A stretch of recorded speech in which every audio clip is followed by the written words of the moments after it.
Hi, I'm Carol Jurgensen Sheets, aka Carol the Coach, and I work with people who have had real setbacks in their life. They've had trauma, they've experienced depression, anger, and lots of external issues. Perhaps it's sexual abuse, physical abuse, emotional abuse, partner betrayal. Maybe they lost their job, they lost their family, they lost their sense of well being.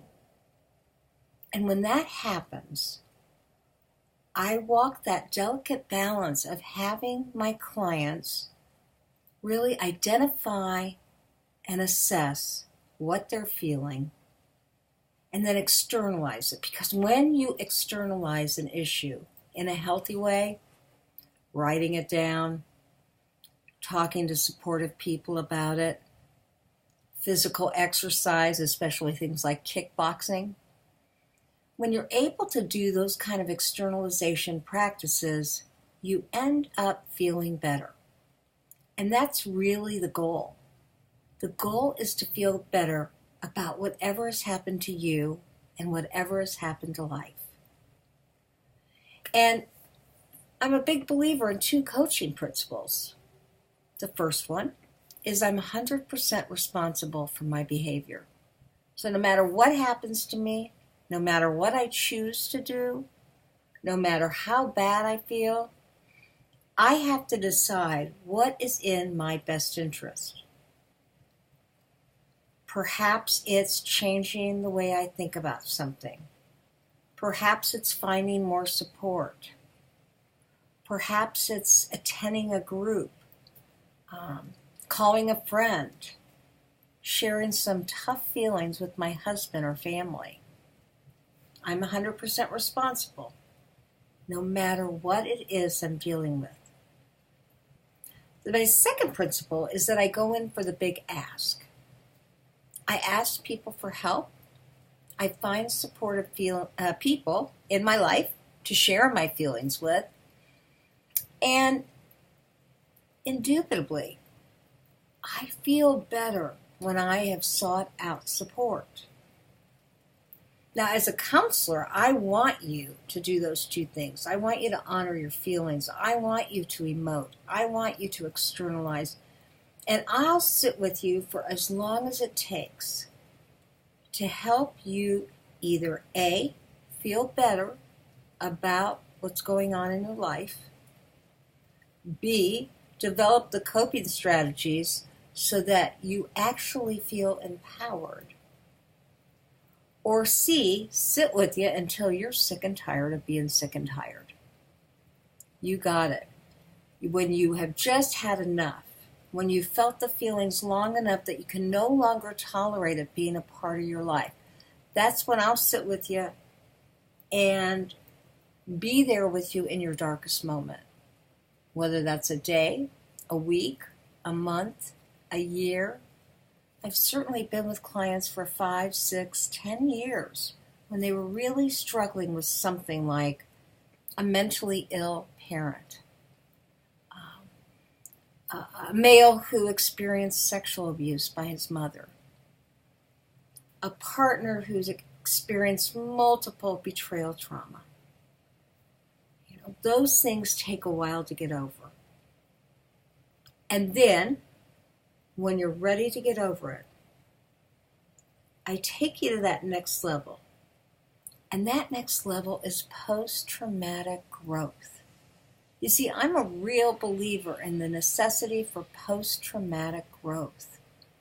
Because what doesn't kill you makes you stronger. And there is a part of you that if you go back to that first coaching principle, that you're 100% responsible for your behavior, well, then you got to figure out, how has this life circumstance that was so difficult to manage, that was so disturbing, how has it made me stronger? What gifts has it given me?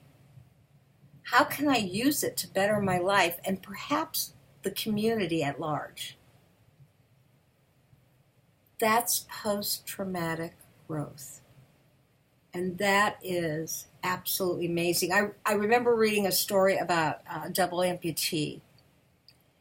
And she, obviously, understandably, felt sorry for herself. And she felt sorry for herself until she could no longer tolerate it. And then she said, you know what, I'm going to do something with my life. Now, she happened to be an athlete. So what did she do? She created an entire camp for amputees to come and experience what it's like to surf and what it's like to canoe and what it's like to swim. She wanted people to feel as normal as possible and to move out of their grief, to move out of their anger. And a very, very amazing woman. So, in your life circumstances, there's been a lot that has pained you, a lot that has made you sad. And I'm going to ask you, what are you doing to externalize those feelings? And then what are you doing to make a shift? What are you doing to take your life to that next level? How are you going to use it to become stronger? Because that's really the essence of life. When people say, how can God do this to me?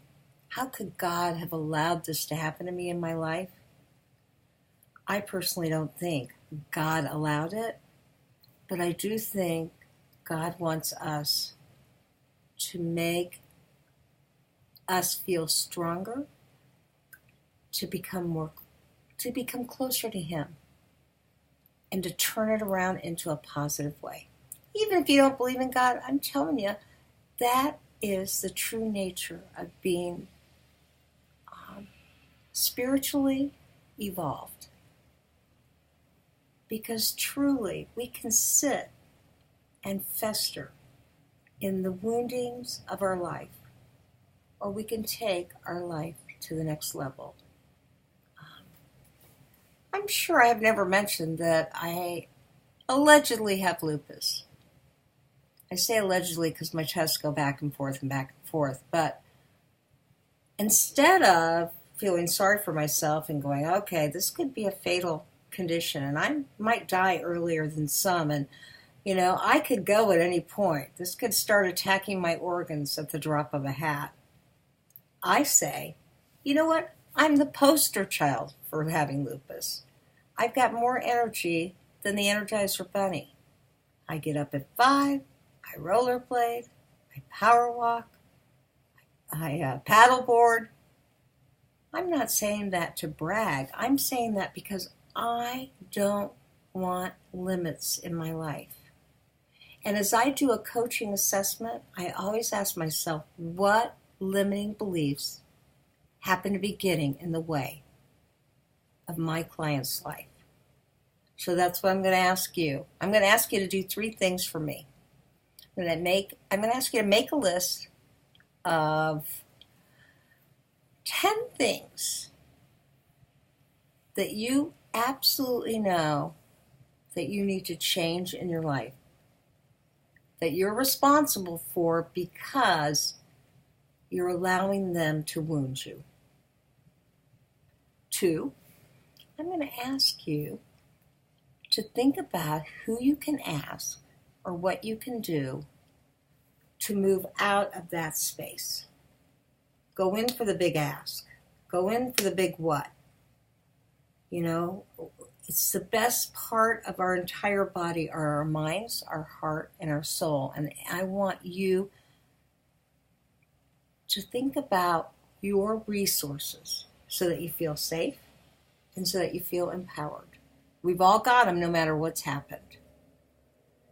And last but not least, I'm going to ask you to practice some post-traumatic growth. I want to ask you, how are you stronger? What gifts have you been given? And how can you turn that around and provide those gifts to others? Now, I know you can do that assignment. So if you have to just rewind the last 30 seconds, please do that. And I'll see you next time for more Carol the Coach. Have a great weekend.